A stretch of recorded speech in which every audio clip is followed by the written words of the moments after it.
스포츠.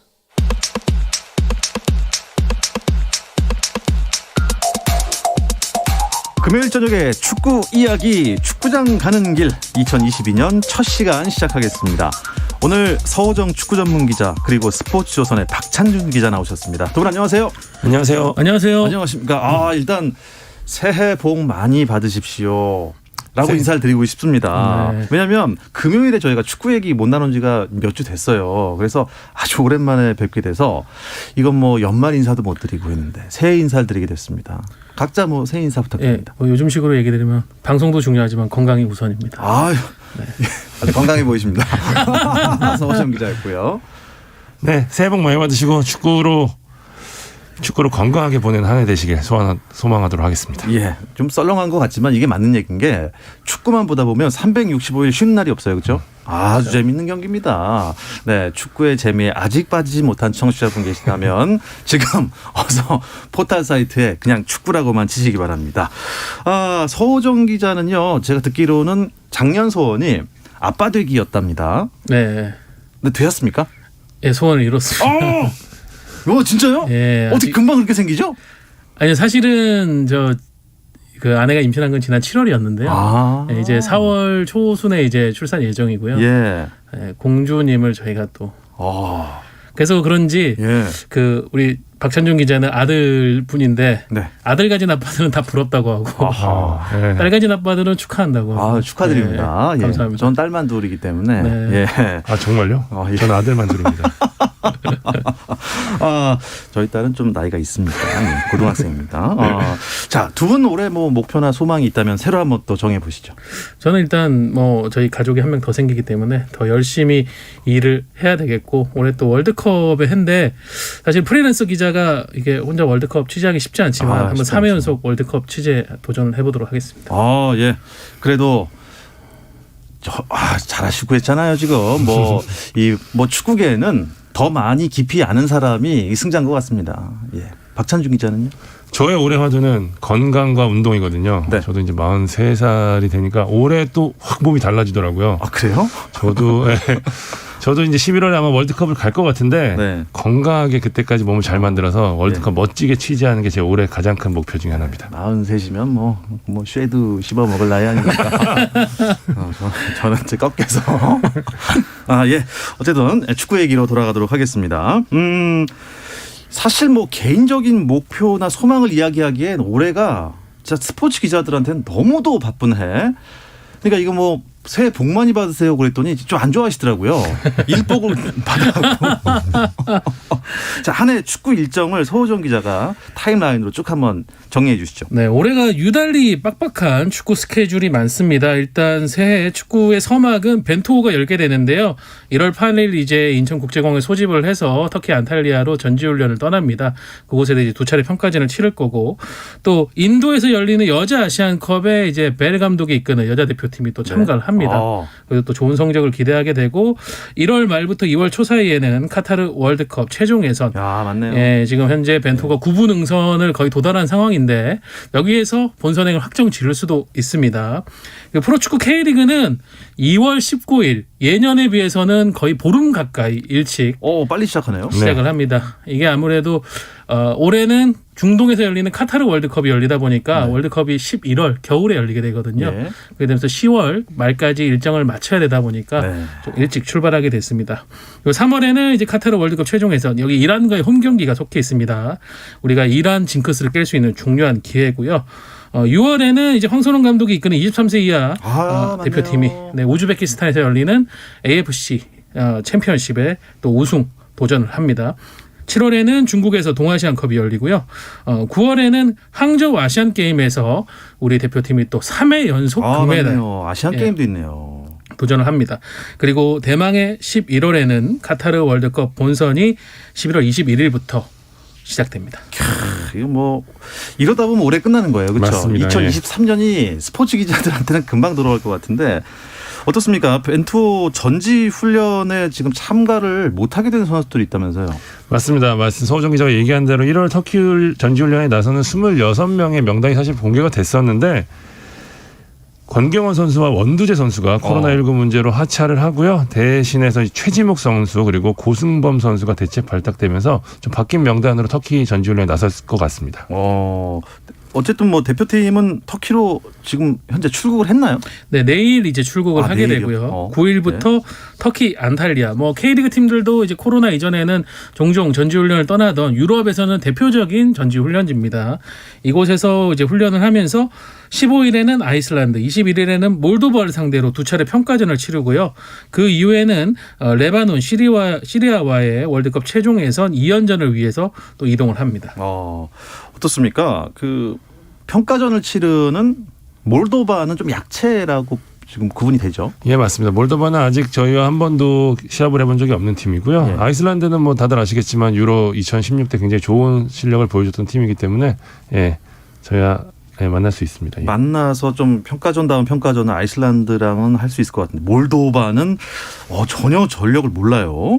어쨌든 지금 유럽에서 뛰고 있는 선수들은 레바논전 일정부터 합류하는 겁니까? 네, 그렇습니다. 26명의 선수들은 이제 국내파 그리고 협조를 받은 이제 J리그 선수들이 중심이 돼가지고 선발이 되다 보니까 우리가 최정의 멤버라고는 할 수 없는데요.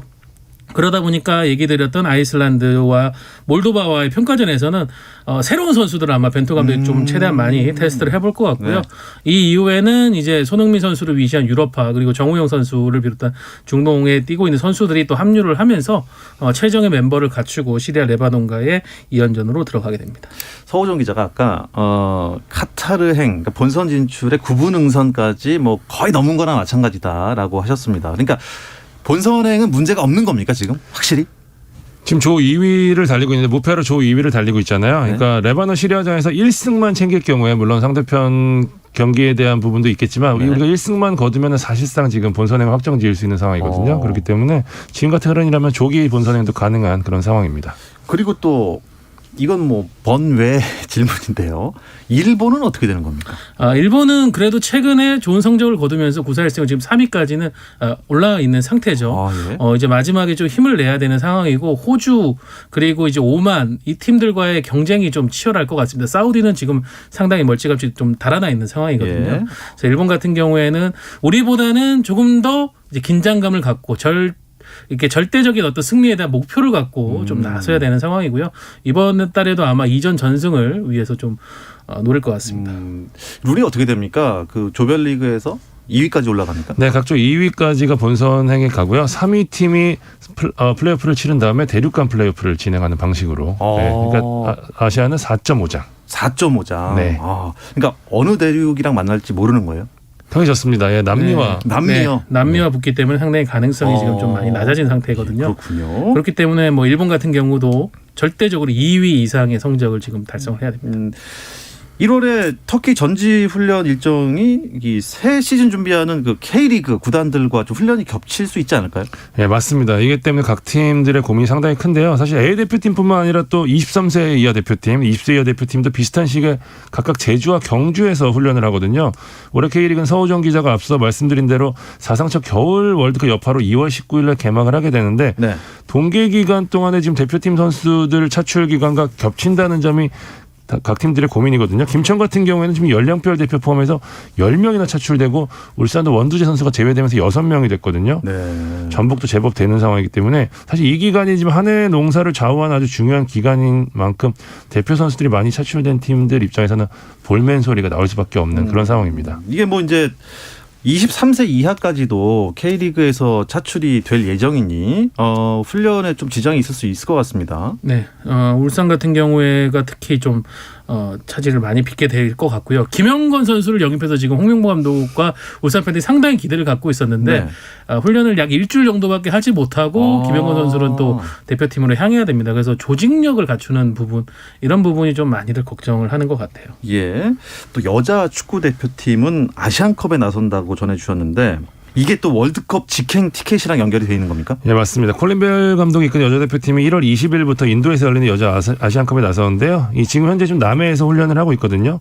역대 최고 성적이 지금 2009년에 태국에서 열린 대회에서 거둔 3위인데 여자 대표팀이 지금 유럽파도 늘어나고 또 벨 감독 부임 이후 상승 곡선을 그리는 만큼 사상 첫 우승을 노리고 있거든요.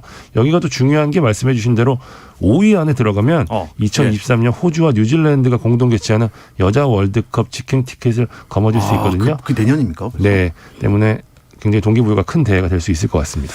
내년은 열리는 경기가 올해만큼 또 많네요. 네. 뭐 항상 뭐 축구 같은 경우에는 그 사이클이 바쁘게 돌아가고 있고 최근에 뭐 피파 같은 경우에는 아예 월드컵을 또 2년 주기로 개최하겠다는 계획도 밝히면서 이런 사이클 더 좀 빨라질 것 같습니다. 네. 일단 뭐 우리 동생 태극전사 얘기 잠깐만 나눠볼게요. 황선홍호가 지금 꾸려지면은 올해 이제 아시아 축구연맹 AFC 챔피언십 그리고 항저우 아시안 게임 내년에 파리 올림픽까지 계속 이어지는 겁니까? 네, 근데 이제 황선홍 감독이 계약할 당시에 기본적으로는 파리 올림픽까지 맡기겠다고 했지만은 아시안 게임, 항저우 아시안 게임에서의 성과를 1차 평가대로 삼겠다고 했거든요. 그러니까 항저우 아시안 게임에서 어떤 좀 전체적으로 실망스러운 결과가 나올 경우에는 황선홍 감독도 그 이후에 지속적으로 이 팀을 맡을지는 아직은 불명확합니다. 그만큼 아시안 게임이 한국 축구에서는 좀 차지하는 비중이 크고요. 특히 유럽에서 뛰고 있는 선수들은 병역 문제 등도 일시에 해소할 수 있는데 그런 기회를 놓칠 수가 없기 때문에 황선홍 감독이 기본적으로는 아시안 게임에 상당히 초점을 맞추고 있습니다. 다시 한번 여쭤볼게요. 그러니까 올해 K리그 개막일이 정확히 2월 19일입니다. 2월 19일이요. 네. 역대 가장 빨리 개막하는 겁니까? 맞습니다. 1983년 프로축구 출범 이후 가장 빠른 개막인데요. K리그 그러니까 월드컵이 시작되기 최소한 3주 이전에는 리그가 끝나야지 지금 준비할 시간이 있기 때문에 지금 뭐 이거 말고도 아시아 챔피언스 리그 있죠. 또 FA컵도 있고 여러 가지 일정이 있지 않습니까? 그러니까 리그는 최대한 빨리 시작해서 최대한 빨리 마무리한다는 게 현재 K리그 기조라고 보시면 될 것 같습니다. 이게 뭐 벌써 1월인데 지금 뭐 12월까지 끝난 것 같아요. 너무 빡빡합니다 지금. K리그가 엄청 일찍 개막한다는 소식까지 전해드렸고요. K리그 구단이 전력 부강을 그래서 빨리 해야 됩니다. 네, 스토브리그 소식 잠시 쉬었다 와서 자세히 짚어드리겠습니다. 골이에요. 골을 기록합니다. 오늘 경기 놓쳤다면 KBS 1라디오 스포츠 박태훈 아나운서와 함께합니다. 네, 금요일 저녁 축구 이야기 축구장 가는 길 듣고 계십니다. 스포츠조선의 박찬준 기자, 또 서호정 축구 전문 기자와 얘기 나누고 있는데요.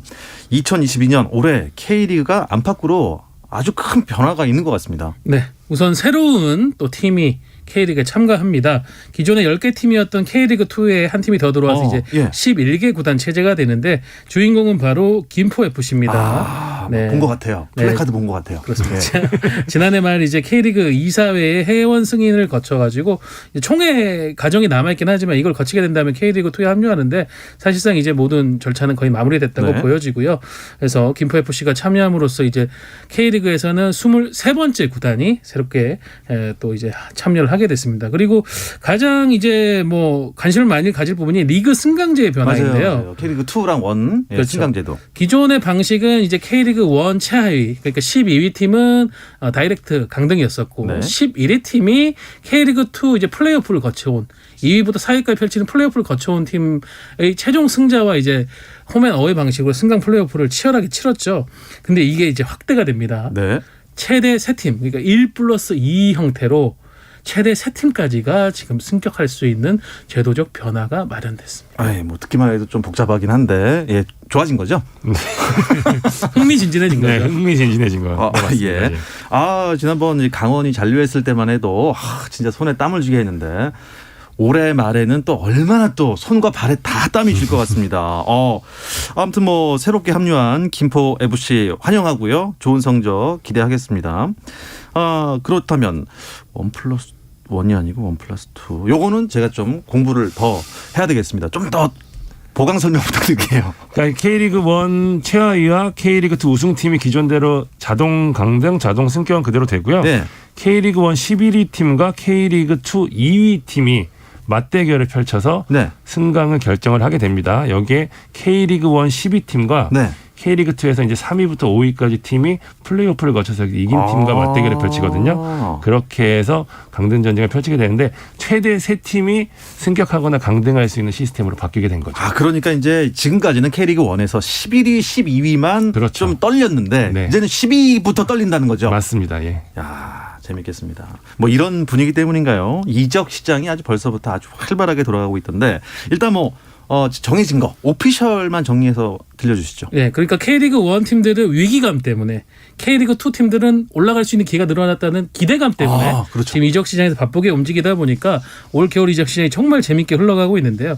일단 눈에 띄는 부분은 윤빛가람 선수가 네. 친정팀인 제주로 다시 2년 만에 복귀를 하게 됐습니다. 네. 2020년에 이제 제주를 떠나서 울산에 합류해서 지난 2년 동안 상당히 또 좋은 모습 보였고 울산의 AFC 챔피언스리그 우승도 이끌었었는데 울산에서 입지가 조금 줄어들다 보니까 다시 제주로 향하게 됐고요. 제주가 지금 이적 시장 초반의 흐름을 상당히 뒤흔들었었습니다. K리그의 강태로 불리는 전북현대의 최영준 선수도 네. 영입을 했거든요. 그래서 중원이 정말 강해졌습니다. 전북과 울산 양강 체제의 대항마로 떠올랐습니다. 예. 또 하나 눈길을 끌었던 거 이건 정말 깜짝 이적 소식이었는데 국가대표 왼쪽 풀백인 홍철 선수가 예. 시민구단 대구FC로 향했어요. 대구로요. 네, 저와 박찬준 기자가 웬만한 이적 소식은 상당히 깨고 있다고 생각했는데 저희도 정말 깜짝 놀랐을 정도로 이게 접촉이 되고 나서 이틀 만에 성사된 이적이었거든요. 이것도 상당히 화제가 됐고 네. 2부 리그 쪽에서는 이제 대전 하나시티즌과 FC 안양이 상당히 적극적인 선수 보강을 하고 있는데 대전 같은 경우에는 K리그2 영플레이어상 수상자인 김인균 선수 그리고 대구에서 활약하던 김재호 선수 현재 제주와 2대3 트레이드가 거의 뭐 성사 단계라고 해서 이것도 상당히 태풍의 눈이었었고요. FC 안양 같은 경우도 K리그2의 이제 준척급이라고 할 수 있는 FA 선수들 뭐 연재민 선수라든가 또 이창용 선수, 황기욱 선수 이런 선수들 다 품었습니다. 그 중에서 일단 뭐 제주 이적 시장 행보가 제일 조금 눈에 띄는 것 같은데 정리를 한번 해주시죠.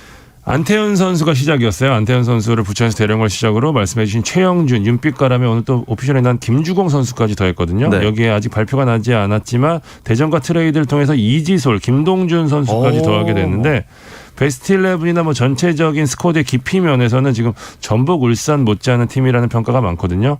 여기에 또 스웨덴 출신의 윙어도 영입이 임박한 상태고 아시아 쿼터 선수 영입까지 좀 영입을 준비 중이거든요. 여기에 또 이창민 선수가 잔류하게 되기 때문에 제주는 이번 겨울에 가장 알차게 보내고 있는 팀이라고 해도 과언이 아니고요. 실제 베스트 11을 봐도 리그 최고 수준이라고 해도 손색이 없는 상황이고 사실 제가 중요하게 보는 포인트 중에 하나가 전북과 울산이 다 팀과 가장 다른 이유 중에 하나는 뭐냐면 측면 쪽에 국가대표 자원들을 대거 품고 있다는 거거든요. 네. 사이드백 자원에. 네. 지금 제주는 안태현 선수까지 품으면서 정우재, 안현범 외에 이 선수를 대신할 수 있는 백업까지 품으면서 타 팀과 비교해서 사이드백 자원이 굉장히 좋다는 거. 여기에 말씀해 주신 최영준, 윤빛가람, 이창민을 이어지는 중원까지 만들어진 상황이라 제주는 지난 시즌의 장점을 유지하면서 그 약점이었던 중원까지 보강하는 아주 확실한 변화를 단행하게 됐습니다. 이 제주가 이렇게 발빠르게 움직인 게 주요했습니까? 아니면은 좀 경제적으로 많이 풀었습니까? 둘 다라고 할 수 있겠습니다. 제주 같은 경우에 좀 아쉬움이 남은 시즌이죠. 이제 AFC 챔피언스리그 출전권 획득에 거의 가까이 다가갔는데 그렇죠. FA컵에서 전남 드래곤즈가 대구를 상대로 역전 우승을 하는 바람에 맞습니다. 그 아시아로 다시 아시아 무대로 복귀할 수 있는 기회가 사라지면서 오히려 근데 그게 좀 제주에겐 자극제가 된 것 같아요. 우리가 전력을 더 보강해서 우리가 자력으로 좀 더 써야겠다. 네. 이제는 챔피언스리그 출전권을 넘어서 한번 그럼 우승까지 한번 도전해보자. 예. 구단 모기업 차원에서도 상당히 적극적인 지원을 했고요. 그렇게 되면서 지금 이적 시장에 나와 있는 좋은 선수들이 제주 쪽으로 많이 향했습니다. 이게 이제 사실 팬들 입장에서는 재밌어진 게 이게 전북현대랑 울산현대, 양현대의 양강구도였잖아요. 사실 이 두 팀만 너무 잘하니까 여기에 이제 제주가 딱 끼어들면서 이제 이 삼국시대가 된 건가요? 그렇게 봐도 될 것 같습니다. 일단 전력만 놓고 보면은 충분히 대항마라서 손색이 없는 상황이고요. 제주가 어쨌든 남길 감독이 굉장히 영리한 감독인데 지난 시즌 마치고 나서 본인이 이 상위권에서 노는 방법에 대해서 좀 배웠다는 얘기를 굉장히 많이 했거든요.